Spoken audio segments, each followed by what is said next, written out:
President Obama and the new British Prime Minister have been holding talks in Washington, but the discussion's been overshadowed by US anger over the release of the Lockerbie bomber. At issue is whether BP played a part in securing the bomber's freedom from a Scottish jail. British leader David Cameron rejected US demands for a new investigation, but he's ordered a review of the case. Here's Washington correspondent Craig McMurtry.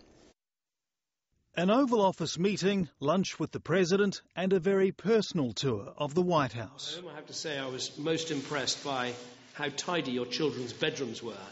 In their first talks in Washington, the leaders stressed their shared agenda on the global economy and Afghanistan, expressing support for Hamid Karzai's new plan to take over security operations by 2014. Today's historic Kabul conference is another major step forward.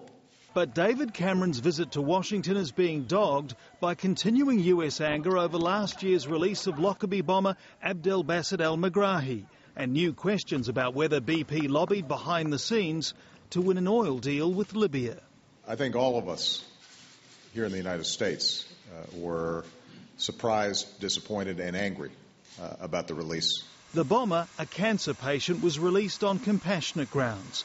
BP denies any involvement, and the new British Prime Minister told reporters the company isn't to blame. And I haven't seen anything to suggest that the Scottish Government were in any way swayed by BP.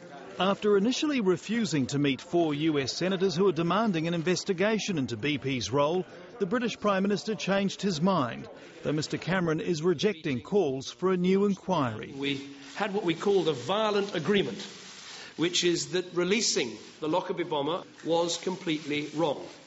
While ruling out a new inquiry, the British Prime Minister has ordered a review of all documents relating to the controversial case and is promising British cooperation in any congressional investigation. Craig McMurtry, ABC News, Washington.